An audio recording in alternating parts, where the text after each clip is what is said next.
And whenever you're ready. All right. Hi, Michael. How are you? Hey, Sammy, what's going on? Not much. Happy to speak to you. So tell me about this project of yours. You're the director. Tell me why you decided to do it and the story behind it, because it's quite fascinating. Yeah, so the name of this documentary is We Beat the Dream Team. And I think the title really lays out what this is all about. It's about a group of college players that were brought together to practice against the legendary Dream Team and get them ready leading into the 1992 Olympics in Barcelona. And, it's just one of those unbelievable David and Goliath stories that we all tend to love, especially in sports.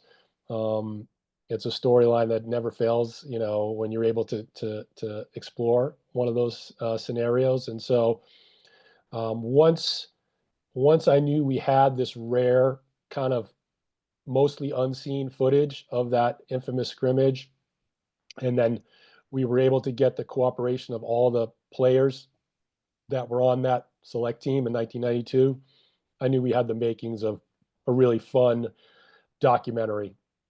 And then obviously just tying into the most recent Olympics in last summer in 2024, in which the USA won the gold again with LeBron and Steph and Katie and all those guys.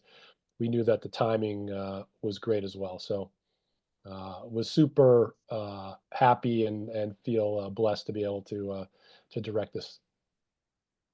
And it's incredible. And what would you say was the biggest challenge for you making this film? Um, the biggest challenge I think was um, the biggest challenge was getting the footage, right? Getting this archival footage that had been kind of buried away for decades. And so getting that and getting that transferred and making sure that was in good condition. And then after that, it was, would we be able to get, because I really wanted to interview all the guys that were on that college select team. Um, some of the Dream Team guys have talked about this previously, but we've never heard from the guys that were basically teenagers at the time that got to play against the Dream Team, play against their heroes, and on this one day, get the best of the Dream Team and win. So, but then, we reached out, we spoke with Grant Hill, who really drove a lot of this and was eager to tell this story. And Grant is still in touch with all those guys. Those guys really, formed a brotherhood, even though they competed against each other in college. Once they were named to the select team, they kind of formed a brotherhood, and especially during that week, being together and playing together and practicing against the dream team, they formed like lifelong bonds. And then Grant helped us reach out to all the other guys, Chris Webber and Jamal Mashburn and Allen Houston and Penny and all those guys, and they were all happy to participate. And then once we got over that hump, I knew we were off and running. And we have so many interesting stories in this film. Who do you think had the most interesting? Which story touched you the most and why? Um, you know, I think each of these guys on the select team, they all came away from that experience with something different. Um, and I think, you know, Chris Webber speaks about how, he had posters of these guys up in his room growing up. Like he idolized these guys, and here was his opportunity to compete on the floor with these legends. And he said that experience, both him and guys like Jamal Mashburn and others said like that experience impacted them for the rest of their careers. It kind of proved to them that they belonged. As good as they were in college, it boosted their confidence to another level to say, you know what, I can do this. I can make it to the NBA, and I can not only make it, I can be a great player in the NBA. So it was this. It wasn't just that day and playing against the dream team. It was the halo effect, the ripple effect that carried on these guys in their whole careers. So I thought that was really cool.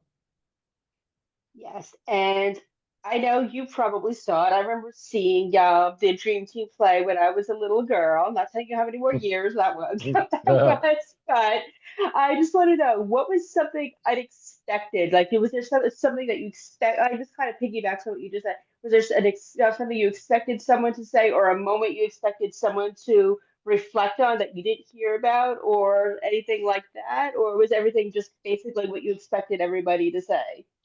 Um, I think for the most part, I was just surprised by the passion that some of these guys had to tell the story. I tell people like when we first showed up to interview some of these guys were they were in the interview chair like rubbing their hands together, like they were like, man, I've been waiting 32 years to tell our side of the story.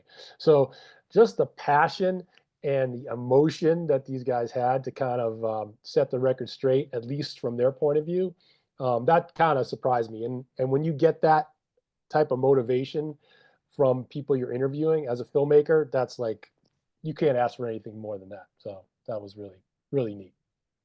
And I what didn't was have your I favorite? didn't have to Go ahead. sometimes you have to pull stuff out of people. This one I didn't. I just had to ask the question and sit back and let them go. And when you watched the Dream Team back in the day in the '92 Olympics, what was your favorite moment about watching them? And did you ever expect to do a documentary about them? Yeah, I was actually working at the NBA is where I got my start. I was a PA and a logger when I first started in the early 90s, and I was there in 92.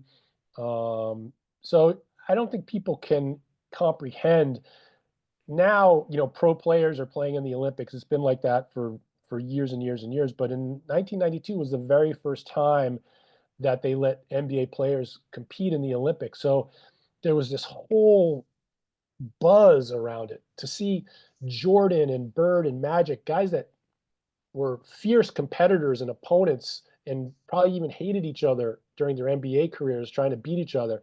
Here they were coming together. It was like the Wonder Twin powers of like the Marvel superheroes coming together. And so it was like it was huge. It was like the Beatles, it was like this crazy surge. Um, so just to see some of that, and then obviously once the Olympics started, they just steamrolled everybody. So it wasn't the games themselves weren't really. It was just a culmination of this great moment in time.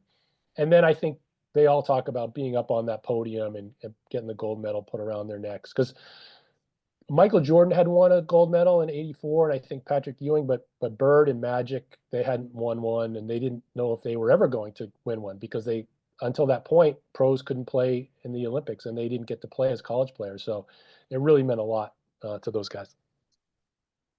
Nice. And is there anything from the film, your footage that you have that you didn't get to add to the film? And if so, will there be a sequel to it so we can learn even more about these amazing guys?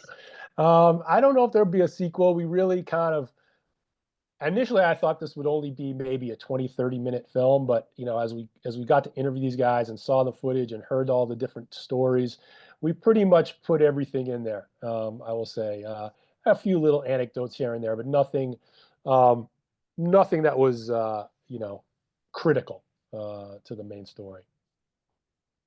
And what's next for you now that we're all getting ready to watch this? The world is going to Yeah. absolutely fall in love with it. So, what's next for you? Well, I've worked closely with the NBA on lots of things, and we're currently working on a series that we started a couple years ago called Pass the Rock.